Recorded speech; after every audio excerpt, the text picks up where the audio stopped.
नमस्कार दोस्तों, welcome to study IQ judiciary. My name is Chand Kuba. दोस्तों, हमने 2019 में देखा कि हमारी सरकार के द्वारा एक डेटा प्रोटेक्शन बिल पार्लियामेंट में इंट्रोड्यूस किया गया था। इस बिल को स्टडी करने के लिए और इसमें रिकमेंडेशंस देने के लिए, इसमें अमेंडमेंट्स लाने के लिए एक जॉइंट पार्लियामेंट्री कमेटी का गठन किया गया था। और उस कमेटी ने जब मेजॉरिटी ऑफ द प्रोविजंस को अमेंड करने की बात कही तो अल्टीमेटली सरकार के द्वारा वो बिल को विड्रॉ कर लिया गया था। 2021 में इस बिल को विड्रॉ किया गया था और अब यानी कि 2022 में फिर से एक नया डेटा प्रोटेक्शन बिल वापस पार्लियामेंट में लाया गया है। आज के अपने इस सेशन में हम समझने की कोशिश करेंगे कि आखिरकार इस नए बिल में क्या क्या प्रावधान लाए गए हैं और आगे क्या क्या हम इस बिल से उम्मीद कर सकते हैं। वो सारी चीज़ें आज हम समझने की कोशिश करेंगे। चलिए शुरुआत करते हैं आज के अपने इस सेशन से। दोस्तों, सबसे पहले मैं आपको बताना चाहूँगा कि अगर आप किसी भी स्टेट जुडिशियल एग्जामिनेशन की तैयारी कर रहे हैं तो आप स्टडी IQ जुडिशरी के स्मार्ट कोर्सेज का फ़ायदा उठा सकते हैं। इनमें आपको सभी मेजर और माइनर लॉज दिए जा रहे हैं, आपकी स्टेट के लोकल लॉज दिए जा रहे हैं और साथ ही में आपको करंट अफेयर्स भी प्रोवाइड किए जा रहे हैं, जिसके साथ साथ आपको प्री की टेस्ट सीरीज प्रोवाइड की जा रही है। और हर हफ्ते आपको मौका मिलता है आपके फैकल्टीज और मेंटोर से लाइव जुड़ने का, उनसे सवाल पूछने का। आपको करना क्या है, आपको हमारी वेबसाइट या फिर हमारी ऐप पर जाना है और चांद JUD का ये कोड इस्तेमाल करने पर ये कोर्स आपको काफ़ी डिस्काउंटेड प्राइस पर अवेलेबल हो जाएगा। आप इसका फ़ायदा उठा सकते हैं। चलिए अब बात करते हैं इस बिल की। तो जैसे कि मैंने आपको कहा कि draft digital personal data protection bill 2022 दोबारा से एक बार पार्लियामेंट में पेश किया गया है और इस बिल को लाया गया है ministry of electronics and IT के द्वारा। अब ये जो बिल है ये पब्लिक डोमेन में आ चुका है, सो पब्लिक के कमेंट्स वगैरह सीख किए जा रहे हैं, यानी कि पब्लिक से इस बिल पर सलाह ली जा रही है। इस बिल में ना केवल डिजिटल नागरिक्स यानी कि उन सभी यूजर्स के जो कि डिजिटल स्फीयर को यूज कर रहे हैं उनके अधिकारों की बात की गई है, बल्कि एट द सेम टाइम जो कंपनीज हमारा डेटा कलेक्ट करती हैं वो किस प्रोसेस के तहत उस डेटा को कलेक्ट करेंगी और साथ ही में उनके ऊपर क्या क्या रूल्स एंड रेगुलेशंस लागू होंगे वो सब यहाँ पर बताया गया है। ना इस बिल में एक और भी चीज यहां पर जो हमें देखने को मिलती है वो ये कि एक डेटा प्रोटेक्शन बोर्ड को भी इस्टेब्लिश करने की बात की गई है। और अगर आपको किसी भी कंपनी के खिलाफ जो कि आपका डेटा कलेक्ट कर रही है उसके खिलाफ कोई शिकायत है तो आप डायरेक्टली इस डेटा प्रोटेक्शन बोर्ड को अप्रोच कर सकेंगे। इस प्रोटेक्शन बोर्ड का या डेटा प्रोटेक्शन बोर्ड का जो भी फैसला होगा उसको आप या फिर सामने वाली कंपनी हाई कोर्ट में, रिस्पेक्टिव हाई कोर्ट में चैलेंज कर पाएंगे। सो ये कुछ फीचर्स अब हम जानेंगे कि आखिरकार कौन से ऐसे प्रिंसिपल्स हैं जिसके बेसिस पर इस बिल को लाया गया है, या यूं कहें कि कौन सी मुख्य रूप से वो बातें हैं जो हमें जाननी चाहिए जो कि इस बिल में हमें देखने को मिलेंगी। सबसे पहले है uses of personal data by organisation must be done in a manner that is lawful, fair to the individuals concerned and the transparent to individual. So basically क्या है कि जो डेटा कंपनी के द्वारा या फिर किसी भी एंटिटी के द्वारा, बेशक वो सरकारी एंटिटी हो या फिर कोई प्राइवेट कंपनी हो, उसके द्वारा कलेक्ट किया जा रहा है, सबसे पहले तो उसका जो इस्तेमाल है वो लॉफुल मैनर में होना चाहिए, which is fair to individual, यानी कि एक इंडिविजुअल के अधिकारों को उससे क्षति नहीं पहुंचनी चाहिए, और एक ट्रांसपेरेंट मैनर में उसका इस्तेमाल होना चाहिए, यानी कि अगर मेरा डेटा कलेक्ट किया गया है तो मुझे पता होना चाहिए कि किस पर्पस से उसे कलेक्ट किया गया है, कहाँ उसका इस्तेमाल होगा और कहाँ इस्तेमाल नहीं किया जा सकता। दूसरा है कि personal data must only be used for the purpose for which it was collected. आज की जो सबसे बड़ी समस्या है वो ये कि इस तरह के एक्विजिशंस लगाए जाते हैं इन कंपनीज के ऊपर जो कि हमारा डेटा कलेक्ट करती हैं, कि वे हमारा डेटा जो कि आज की डेट में नया गोल्ड जिसे कहा जाता है, that data is the new gold. सो जो हमारा डेटा होता है, कंज्यूमर का डेटा होता है, उसे फर्दर सेल कर दिया जाता है मार्केट में, जिसका नतीजा ये होता है कि ऐसी कंपनी से भी हमें कॉल आने शुरू हो जाते हैं, मार्केटिंग कॉल आने शुरू हो जाते हैं, जिनसे एक्चुअल में हमारा कोई कभी कॉन्टैक्ट नहीं हुआ या जिन्हें हमने कभी अपना डेटा नहीं दिया। सो इस बिल में ये क्लैरिफाई किया गया है कि जिस पर्पस के लिए हमारा डेटा कलेक्ट किया जाएगा, जिस कंपनी के द्वारा हमारा डेटा कलेक्ट किया जाएगा, केवल उसी पर्पस के लिए उसका इस्तेमाल होना चाहिए, इसको आगे किसी को रीसेल वगैरह नहीं किया जाना चाहिए। Third is data minimisation. Now data minimisation का क्या मतलब है? इसका मतलब ये है कि जिस पर्पस के लिए डेटा कलेक्ट किया जा रहा है उसमें जितना कम से कम डेटा हो सके उतना ही कलेक्ट किया जाना चाहिए। एक्स्ट्रा या एक्सेसिव डेटा जिसकी एक्चुअल में कोई रिक्वायरमेंट नहीं है या जिसके बिना काम चल सकता है, उसकी कलेक्शन को यहां पर करने से मना किया गया है। Third and the fourth is data accuracy when it comes to collection. Fourth principle क्या है कि जो डेटा है उसे एक्यूरेटली कलेक्ट किया जाना चाहिए। कई बार इस तरह की त्रुटियां हमें देखने को मिलती हैं जहां पर जो हमारा डेटा कलेक्ट किया गया है उसमें कहीं मिसमैच आ जाता है। हमने रिसेंटली एक केस देखा बंगाल का भी, जहां पर एक व्यक्ति के नाम में मिस्टेक हो गई थी एंड उसके बाद वो काफ़ी ज़्यादा बड़ा इशू बन गया था। ऐसा ही केस यहाँ पर ना हो, दोबारा ना हो, इसको रिपीट ना करने के लिए ये प्रोविज़न लाया गया कि जो डेटा हो रहा है कलेक्ट उसे एक्यूरेटली कलेक्ट किया जाना चाहिए, उसमें त्रुटियां ना हो या कम से कम हो, इसका ध्यान रखा जाना चाहिए। Fifth principle talks of how personal data that is collected cannot be stored perpetually by the default and storage should be limited to a fixed duration. Now, अगर मेरा डेटा कलेक्ट किया गया है, वो डेटा कितने समय तक उस कंपनी या उस एंटिटी के पास रहेगा वो समय भी डिफाइन होना चाहिए। अगर एक बार मैंने अपना डेटा देने के लिए अगर किसी को अलाउ कर दिया या फिर मैंने अपना कंसेंट जाहिर कर दिया, इसका मतलब ये नहीं है कि वो कंसेंट फॉर परपिचुइटी हो गया, यानी कि सारी लाइफ के लिए मैंने कंसेंट दे दिया। कुछ ड्यूरेशन उसमें फिक्स होनी चाहिए, 2 साल, 5 साल या 1 साल, जिसके लिए मैं अपना कंसेंट दे रहा हूं। सो ये भी आगे से प्रिवेसी पॉलिसी में दिखना चाहिए, ऐसा इस बिल में प्रिंसिपल लाया गया है। Sixth is that there should be reasonable safeguards to ensure that there is no unauthorized collection or processing of personal data. Now please understand this thing कि कई बार कुछ कंपनीज के नाम पर आपको कॉल आता है और उन कंपनीज जो कि वाकई में आपको, जिन कंपनी से काम हो सकता है कि आपका बैंक हो सकता है कि आपकी इंश्योरेंस कंपनी हो, इस तरह की कंपनी से आपको कॉल आएगा। एक्चुअल में वो कंपनी से कॉल नहीं आ रहा, लेकिन उनका नेम इस्तेमाल करके आपसे आपका डेटा लिया जा रहा है। सो इस चीज को भी इंश्योर करना होगा एक कंपनी को या एक एंटिटी को कि कोई भी अनऑथराइज्ड डेटा कलेक्शन नहीं होनी चाहिए। कंपनी के नाम पर कोई भी और व्यक्ति जो कि एक्चुअल में ऑथराइज्ड नहीं है वो डेटा कलेक्ट ना करे, इसको भी इंश्योर करना होगा और कंपनी की या फिर उस एंटिटी की इसमें बड़ी भूमिका रहनी चाहिए। आप देखते भी हैं कि कई बार आप जब कॉल मिलाते हैं कहीं पे तो आपकी जो टेलीकॉम कंपनी है उनकी तरफ से आपको मैसेज सुनाई देता है कि ये टेलीकॉम कंपनी आपसे किसी भी तरह का कोई डेटा नहीं मांगती है, अगर आपके पास इस तरह का कोई कॉल आता है तो उसे डेटा ना दें। इसी तरह से आरबीआई भी बार बार आपको ये गाइडलाइंस देता है कि किसी से आप ओटीपी वगैरह शेयर ना करें। बैंक्स भी आपको बताते हैं कि किसी से ओटीपी या फिर अपना आधार या फिर पैन कार्ड की डिटेल्स शेयर ना करें। सो ये चीज़ को कंपनी या फिर उस एंटिटी को भी इंश्योर करना होगा। Seventh is that the person who decides the purpose and means of the processing of personal data should be accountable for such processing. Now, इसके लिए हमें समझना चाहिए कि प्रोसेसिंग का मतलब क्या है। प्रोसेसिंग एक ऐसा शब्द है जो कि कलेक्शन से ही शुरू हो जाता है और उस डेटा को किसके लिए इस्तेमाल किया जा रहा है, क्लासीफाई कैसे किया जा रहा है, ये सारी चीज़ें जो है उसी में आ जाती हैं। सो यहाँ पर क्या कहा गया कि the person who decides the purpose and means of processing of the data should be accountable for such processing. यानी कि आपकी अकाउंटेबिलिटी या जिस कंपनी ने हमारा डेटा लिया है उसकी अकाउंटेबिलिटी तय करने की बात की जा रही है। एक कंपनी जिसने हमारा डेटा कलेक्ट किया, वो डेटा कलेक्ट करने के बाद उसे क्लासीफाई किया, क्लासीफाई करने के बाद उसको इस्तेमाल में लाया गया। अब उन्हीं की जिम्मेवारी है कि इस पूरे प्रोसेस में अगर कुछ गड़बड़ होती है तो वो जिम्मेवारी या अकाउंटेबिलिटी लेंगे एंड उसका खामियाजा भी उन्हें भुगतना होगा।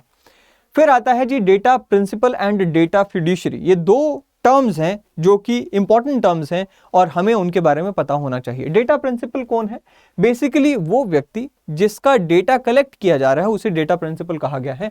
सो it is the term used in the bill which denotes the individual whose data is being collected. इसमें यह भी कहा गया है कि अगर किसी बच्चे का या एक चाइल्ड का जो कि 18 वर्ष से कम उम्र का चाइल्ड है उसका डेटा कलेक्ट किया जा रहा है, इन दैट केस उसका जो लॉफुल गार्जियन होगा या फिर उसके जो पेरेंट्स होंगे वो यहाँ पर डेटा प्रिंसिपल माने जाएंगे। So law also makes a recognition that in case of the children which is defined as below the age of 18, their parents or lawful guardians will be considered as data principals. Now, data principals consider करने का, parents को consider करने का एक कारण है और वो कारण ये है कि अल्टीमेटली यहाँ पर डेटा प्रिंसिपल को यानी कि ऑनर ऑफ द डेटा को कई सारे कंसेंट्स देने होते हैं। एक चाइल्ड जो कि 18 वर्ष से कम उम्र का होता है, अगर वो कोई कंसेंट देता है तो हम लीगली देखते हैं that is not a valid consent for many purposes. In fact for most of the purposes वो एक वैलिड कंसेंट नहीं माना जाता है। ऐसे में तो चिल्ड्रन जो है उनके केस में जो डेटा प्रिंसिपल होगा वो उनके लॉफुल गार्जियन या फिर पेरेंट्स होंगे। डेटा फिड्यूशियरी कौन है? डेटा फिड्यूशियरी है वो कंपनी, वो एंटिटी, वो इंडिविजुअल, वो फर्म, वो स्टेट जो कि हमारा डेटा कलेक्ट कर रही है। The entity which can be an individual, company और अ फर्म और a state which decides the purpose and means of processing of individuals personal data। So again, एक कंपनी या फिर एक इंडिविजुअल जो कि हमारा कोई डेटा कलेक्ट करने का पर्पस एंड प्रोसेस डिसाइड करता है। एक एग्जांपल लेते हैं। मान लीजिए एक गवर्नमेंट एंटिटी है, फॉर एग्जांपल आधार बनाने वाली UIDAI जो हमारी अथॉरिटी है, वो इसी का एग्जांपल ले लेते हैं। उन्होंने डेटा कलेक्ट करना था for the purpose of making Aadhaar cards of the citizens of the country.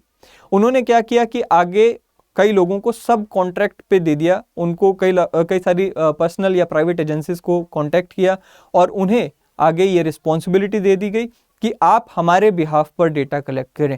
सो इस पूरे प्रोसेस में डेटा फिड्यूशियरी कौन है? वो एंटिटी जिसने डेटा कलेक्ट करने का या डेटा प्रोसेसिंग का पर्पस डिसाइड किया, प्रोसेस डिसाइड किया, यानी कि इस केस में UIDAI को डेटा फिड्यूशियरी माना जाएगा। फिर आता है जी सिग्निफिकेंट डेटा फिड्यूशियरी। अब ये कौन होगा और इससे जुड़े हुए कुछ प्रावधान वो हमें पता होने चाहिए। सो सिग्निफिकेंट डेटा फिड्यूशियरी एक ऐसी टर्म है जो कि एक एंटिटी के लिए इस्तेमाल की जाती है which deals with a high volume of personal data. High volume of personal data कैसे? देखिए, UIDAI का हमने एग्जाम्पल लिया, RBI का एग्जाम्पल ले सकते हैं, आपके बैंक का एग्जाम्पल ले सकते हैं। SBI जैसा बैंक जो है बड़े लेवल का बैंक है। बड़ी बड़ी कंपनीज हैं जो कि बहुत बड़े लेवल के सब्सक्राइबर बेस के साथ चल रही हैं, जैसे कि टेलीकॉम कंपनीज हो गई और इंश्योरेंस कंपनीज LIC वगैरह हो गई। ये कंपनीज बहुत बड़े लेवल पे डेटा कलेक्ट करती हैं। इनको यहाँ पर सिग्निफिकेंट डेटा फिड्यूशियरी टर्म कहकर एड्रेस किया जा रहा है। नाउ सवाल उठता है कि कौन ये डिसाइड करेगा कि एक पर्टिकुलर एंटिटी जो कि डेटा कलेक्ट कर रही है वो सिग्निफिकेंट डेटा फिड्यूशियरी है या नहीं। वो डिसाइड करने की रिस्पॉन्सिबिलिटी होगी सेंट्रल गवर्नमेंट के पास, जो कि डेजिग्नेट करेगी अंडर दिस कैटेगरी एक पर्टिकुलर कंपनी या एंटिटी को। इस तरह का डिसीजन लिया जाएगा कुछ फैक्टर्स के बेसिस पे, जैसे कि कितना डेटा कलेक्ट किया जा रहा है, उस डेटा की महत्वता क्या है, उस डेटा से पर्सन्स को जिनका डेटा कलेक्ट किया जा रहा है उनको खतरा है कि नहीं। ये सारे फैक्टर्स को ध्यान में रखते हुए सेंट्रल गवर्नमेंट ये तय करेगी कि किस एंटिटी, बेशक वो कंपनी हो या फिर फर्म हो, इंडिविजुअल हो, किस एंटिटी के लिए सिग्निफिकेंट डेटा फिड्यूशियरी टर्म को इस्तेमाल करना है या नहीं। इसके अपने मायने हैं, इसका अपना पर्पस है। देखते हैं क्या है। देखिए, जो भी यहाँ पर सिग्निफिकेंट डेटा फिड्यूशियरी होगा उस एंटिटी को कुछ एक्स्ट्रा टर्म्स एंड कंडीशंस को फुलफिल करना, कुछ सर्टेन एडिशनल ऑब्लिगेशंस उन पे लगाई जाएंगी जो कि उनको फुलफिल करनी होंगी। उनकी स्क्रूटनी जो है एक्स्ट्रा हो जाएगी, जैसे कि उनको एक डेटा प्रोटेक्शन ऑफिसर अपॉइंट करना ही पड़ेगा जो कि उस एंटिटी को रिप्रेजेंट करेगा। डेटा प्रोटेक्शन ऑफिसर की रिस्पॉन्सिबिलिटीज क्या होंगी वो भी बताई जाएंगी।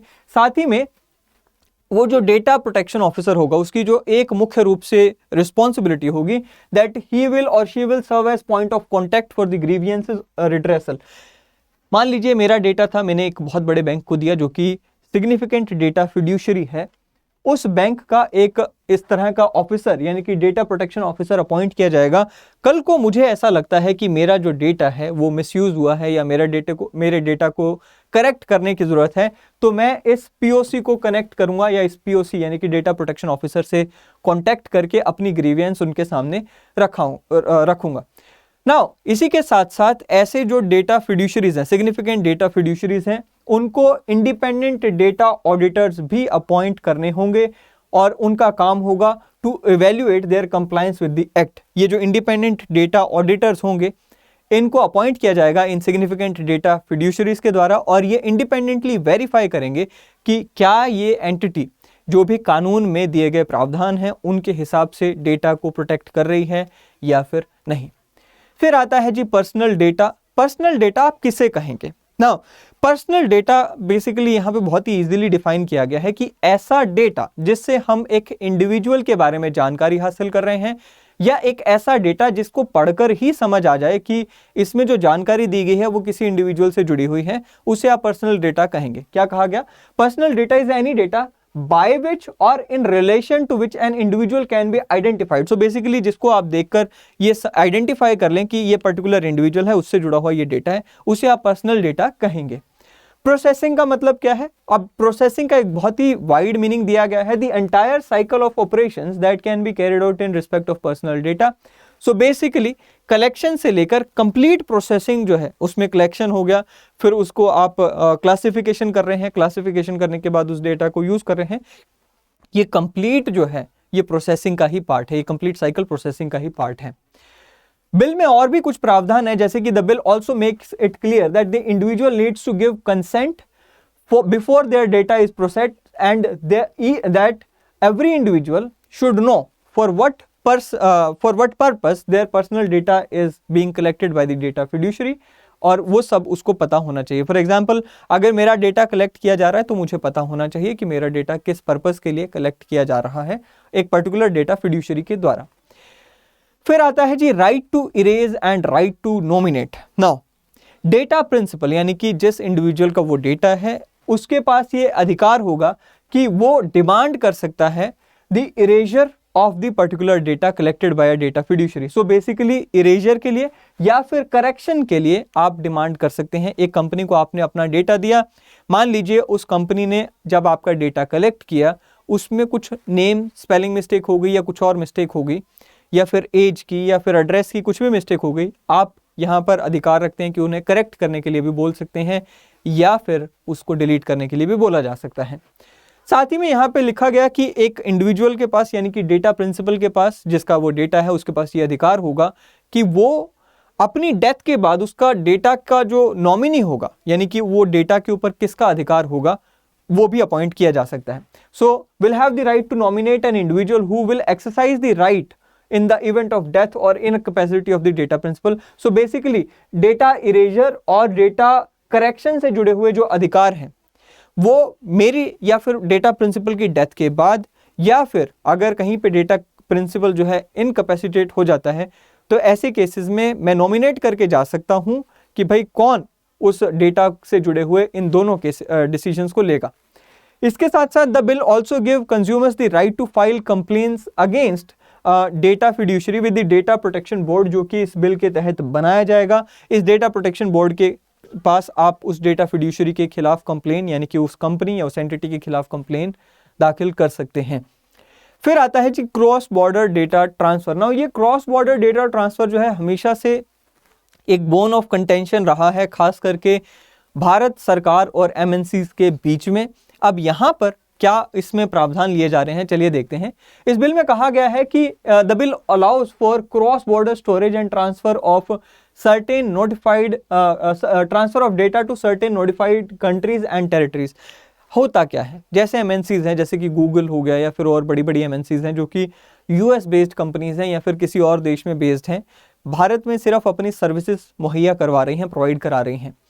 कंटेंशन ये रहता है कि भारत का डेटा या भारत के यूजर्स का डेटा यहीं पे स्टोर किया जाना चाहिए, यहीं के सर्वर्स में, भारत में ही इस्टेब्लिश्ड सर्वर्स में स्टोर किया जाना चाहिए, ताकि बाहर की सरकारों का या फिर विदेशी सरकारों का उस डेटा के ऊपर हक ना रहे, इंडियन गवर्नमेंट का ही उसके ऊपर हक रहना चाहिए या फिर इंडियन पब्लिक का ही उसके ऊपर हक रहना चाहिए। फिर भी यहाँ पर कहा गया है कि किन किन एंटिटीज को बाहर किन किन कंट्रीज में अलाउ किया जा सकता है डेटा ट्रांसफर करना और वहां स्टोर करना, ये यहाँ पर डिसीजंस लिए जाएंगे किसके द्वारा, गवर्नमेंट के द्वारा। So an assessment of relevant factor by the central government would proceed before such a notification is issued. So basically central government ये तय करेगी कि कौन सी टेरिटरी में भारतीय यूजर्स का डेटा अलाउ करा जा सकता है स्टोर किए जाने के लिए, बट उससे पहले कुछ डिसीजन लेने से पहले इस पूरे मुद्दे पर कुछ रेलेवेंट फैक्टर्स के ऊपर असेसमेंट की जाएगी bye the central government. The draft also proposes to impose significant penalties on the businesses that undergo data breaches or fail to notify users when the breach happens. So basically heavy penalties up to the tune of 250 crore rupees apply की जा सकती है, impose की जा सकती है एक company के ऊपर, एक एंटिटी के ऊपर, अगर उनको दिया गया यूजर का डेटा ब्रीच होता है ये, और या फिर ब्रीच होने के बाद वो यूजर्स को इसके बारे में सतर्क करते नहीं हैं तो। सो ये सब यहाँ पर हमें देखने को मिलता है। फिर भी इस बिल को, क्योंकि अब ये पब्लिक डोमेन में आ चुका है, इसको लेकर कई सारी चिंताएं जाहिर की जा रही हैं। मेन यहां पर क्या क्या रेड फ्लैग्स इशू किए गए हैं वो हम देख लेते हैं।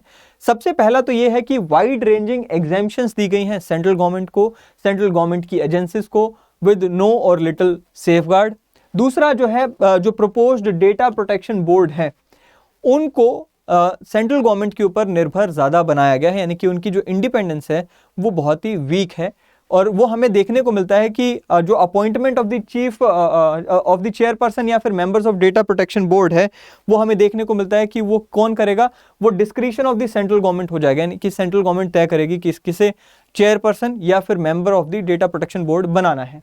इसके साथ साथ central government can issue notifications to exempt its agencies from adhering to provisions of draft law for national security reasons। So अपनी खुद की एजेंसीज को सेंट्रल गवर्नमेंट जो है नेशनल सिक्योरिटी रीजंस की वजह से एग्जेम्प्ट कर सकती है। ये कुछ यहाँ पर रेड फ्लैग्स इशू किए गए हैं। सो ये था जी आज का हमारा इशू, एक नया बिल जो कि आया है, जो कि बहुत ही महत्वपूर्ण है आज के कंटेक्स्ट में अगर देखा जाए तो।